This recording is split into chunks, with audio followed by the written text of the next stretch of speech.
বাপরে বাপ, কি ঠান্ডাটাই না পড়েছে। এত ঠান্ডা সে আর সহ্য হচ্ছে না। আর এই ঠান্ডাতে তো রান্না বান্না করতে ইচ্ছাই করে না, তার মধ্যে আবার পিঠে। কিন্তু করবো না বললেও তার উপায় নেই। তা দিকে না বললেও আমার মন তো চাইছে পিঠে খেতে। তাই আর কি, চলে এলাম পিঠে বানাতে। আর শুধু আমি আসিনি, এই দেখো আমার ছুটকিও কিন্তু আমার সঙ্গে যোগ দিয়ে দিয়েছে। কেউ সাহায্য করুক না করুক, আমার ছুটকি আমাকে সাহায্য করবেই। কাজ না করতে পারলেও হাত পা নাড়িয়ে আমাকে ঠিক দেখিয়ে দিচ্ছে যে এইভাবে করতে হবে। আসলে বলতে পারে না, তবে বুঝতে আমি সবই পারি। আমার ছুটকিটা সত্যিই ভীষণ লক্ষ্মী।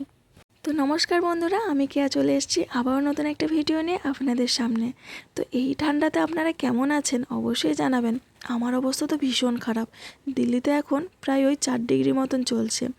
এত ঠান্ডা পড়ছে, আবার তার মধ্যে একদিন বৃষ্টিও হয়ে গেছে। আর সেই কারণের মধ্যে আরও ঠান্ডা বেড়ে গেছে। কদিন ধরেই মন চাইছিল একটু পিঠে বানাই, কিন্তু ঠান্ডার কারণে আর বানাতে পারছিলাম না। তবে দেখলাম এই ঠান্ডা তো এখন কমবেই না, এ থেকেই যাবে। তাই বলে কি আর পিঠে বানাবো না? তাই আজকে লেগে পড়লাম পিঠে বানাতে। তো এই যে চালটাকে ভালো করে ধুয়ে ভিজিয়ে রেখেছিলাম 3-4 ঘন্টা। তারপর এই যে হালকা গরম জল দিয়ে এখন মিক্সিতে পেস্ট করে নেব। মিক্সির মধ্যে দিয়ে চালটাকে খুব ভালো করে পেস্ট করে নেব। প্রথমবার পেস্ট করেছিলাম, কিন্তু দেখলাম চালটার মধ্যে একটু দানা দানা ভাব রয়েছে। সেই কারণে আবারও দুবার করে দিয়ে খুব ভালোভাবে পেস্ট করে নিলাম। এই পিঠেটা বানাতে গেলে কিন্তু চাল বাটাটাকে একদম মিহি করে বাটতে হবে। চাল বাটাটা দানা দানা থাকলে পিঠেটা তো ভালো হবে না, আর মুখের মধ্যে যদি লাগে সেটাও বেশ ভালো লাগবে না। ওই জন্য যতটা মিহি হবে ততটাই মিহি করে কিন্তু বাটতে হবে। আর মাত্র 2-3 দিন বাকি আছে মকর সংক্রান্তি আসতে। মকর সংক্রান্তি মানেই তো পিঠে পরব। আর তারপরের দিনে গঙ্গা চান করতে যাওয়া বা নদী চান করতে যাওয়া, আর সেখানে গিয়ে চপ দিয়ে মুড়ি খাওয়া, সবাই মিলে একসঙ্গে আনন্দ করা। তবে আমার কাছে এই বিষয়গুলো এখন একদমই অতীত। কত বছর হয়ে গেছে মায়ের হাতে এই পিঠে সংক্রান্তিতে পিঠে খাওয়া হয় না, আর নদীতে গিয়ে সবাই মিলে একসঙ্গে চান করে চপ দিয়ে মুড়ি খাওয়া হয় না। আগে ছোটোবেলায় মা, কাকিমা, বড় মা, ঠাকুমা সবাই মিলে যেতাম, তাদের সঙ্গে আমিও যেতাম। আর তারপর সেখানে গিয়ে স্নান করে বাড়ি থেকে চপ বানিয়ে নিয়ে যাওয়া হতো। মা চাল ভাজাও করতো, আর চাল ভাজা দিয়ে তা এই চপ দিয়ে মুড়ি খেতে যে কী ভালো লাগতো। সেসব দিনের কথাগুলো ভীষণ মনে পড়ছে আজকে এই পিঠে বানাতে বানাতে। তবে বেশ ভালোও লাগছে। কথাগুলো যখন মনে পড়ছে মনে হচ্ছে আমি যেন সেই জায়গাতেই পৌঁছে গেছি। সত্যি কিছু কিছু স্মৃতি কিন্তু আমাদের বেশ আনন্দ দেয়। অনেকক্ষণ কিন্তু সেটা নিয়ে টাইম পেরিয়ে যায়, আর কীভাবে পেরিয়ে যায় আমরা কিন্তু বুঝতেও পারি না। আর যখন এই স্মৃতি থেকে ভঙ্গ হয়ে যায়, একটু মনটাও খারাপ হয়ে যায়। চালগুলো মিক্সিতে খুব ভালোভাবে পেস্ট করে নেওয়ার পর অনেকক্ষণ চামচ দিয়ে ফাটিয়ে নিয়েছিলাম। আর তারপর এই যে একটা বাটির মধ্যে একটু জল দিয়ে তার মধ্যে একটু সামান্য সাদা তেল দিয়ে দিলাম। আর খানিকটা দুধও কিন্তু কড়াইয়ের মধ্যে বসিয়ে দিয়েছি গরম করতে। বেশ ভালো করে গরম করব, একদম ঘন করে। তারপরে এই তেল জলের মিশ্রণটা আমি ইডলি স্ট্যান্ডগুলোর মধ্যে দিয়ে দিচ্ছি। আজকের এই পিঠেটা আমি ইডলি স্ট্যান্ড দিয়ে করব। আপনাদের কাছে যদি না থাকে তো ছোট বাটি দিয়েও করবেন। এখন কিন্তু এই ব্যাপারটা অনেকেই জানে। তো আজকের এই পিঠেটা হয়ে যাওয়ার পর আমি 2 রকম পিঠে বানাবো, তার জন্যই এখানে দুধ গরম করতে দিয়েছি। ইডলি স্ট্যান্ডগুলো বসানোর জন্য আমি আরেকটা পাত্রের মধ্যেও একটু জল গরম করতে দিয়ে দিয়েছি। আর তারপর একদম পুরো ভর্তি করে না দিয়ে হাফ হাফ করে এই মিশ্রণটা ঢেলে দেব। আজকের এই পিঠেটা খুব সিম্পলভাবে হলেও কিন্তু খেতে দুর্দান্ত হয়। আর এই পিঠের জন্য কিন্তু আজকে আমি কোনো রকম নারকেল টারকেল কিচ্ছু ব্যবহার করিনি। একদম যেরকম করে ইডলি বানায় ঠিক সেভাবেই বানিয়েছি। শুধুমাত্র ইডলিতে একটুখানি বিরি গলায় দেয়, তো আমি সেটা দিইনি। আর এদিকে এই যে দুধটা এখন ভালো করে গরম করে নিয়েছি, আর এর মধ্যে কিছুটা গুড় দিয়ে দিলাম। এখানকার গুড় এরকমই হয়, মানে শক্ত শক্ত। তো গরম দুধের মধ্যে দিয়ে দিয়েছি, ওটা আস্তে আস্তে গলে যাবে। আর তার মধ্যে 2টা এলাচ ফাটিয়ে দিয়ে দিলাম। ভয়েস দিতে গিয়ে বারবার শুধু গলাটা ধরে আসছে অতিরিক্ত ঠান্ডার কারণে।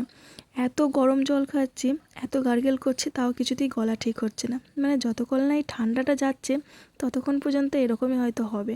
তাই প্লিজ একটু মানিয়ে নেবেন আমার এই ভয়েসটা। আর এদিকে পিঠেগুলো হয়ে গেছে, এবার চলুন এক এক করে তুলে নিই। আমি তো এবছরে ঠান্ডা দেখেই বাড়িতে বলে দিয়েছিলাম যে এবছরে কিন্তু আমি এসব বেশি পিঠে পিঠে কিছু বানাতে পারবো না। বাড়ির লোকও সেভাবে আমাকে জোর করেনি, তবে নিজেরই ভীষণ খারাপ লাগছিল যে ওরাও তো অপেক্ষা করে থাকে এই শীতকালটার জন্য। কারণ শীতকালেই এই পিঠেগুলো হয়, গরমের দিনে তো আর এসব কিছু হয় না। মানে যখন যে কালে যেটা মানায় সেটাই আর কি। এদিকে আমার সমস্ত পিঠেগুলো কিন্তু তৈরি হয়ে গেছে, আর কিছুটা পিঠে নিয়ে কিন্তু আমি দুধের মধ্যে ভিজিয়ে দিয়েছি। আর আরেকটা বাটির মধ্যে একটু সামান্য জল দিয়ে কিছুটা গুড় দিয়ে গলতে দিয়েছি।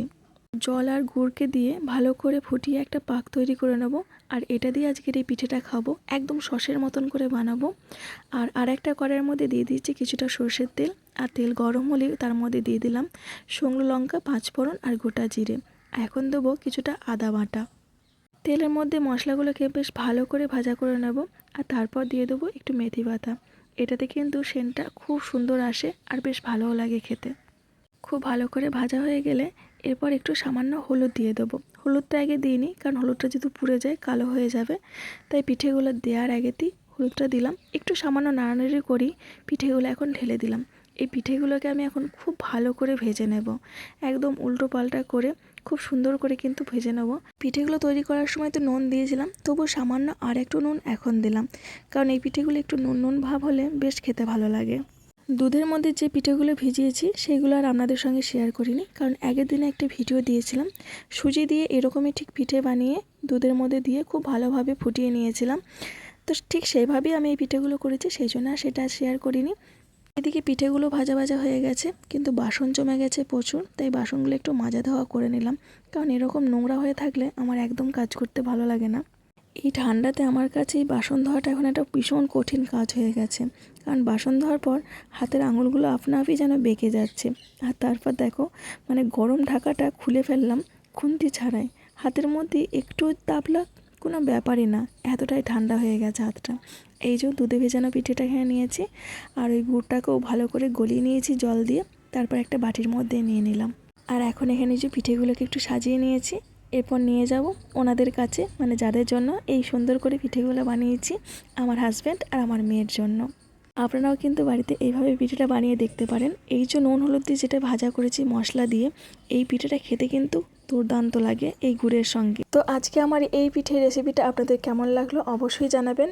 আর আপনাদের যদি কিছু নতুন নতুন পিঠের রেসিপি জানা থাকে অবশ্যই আমার কমেন্টে কিন্তু জানাবেন, আমি কিন্তু ট্রাই করব। তো আজকের ভিডিওটা এই পর্যন্তই রাখছি।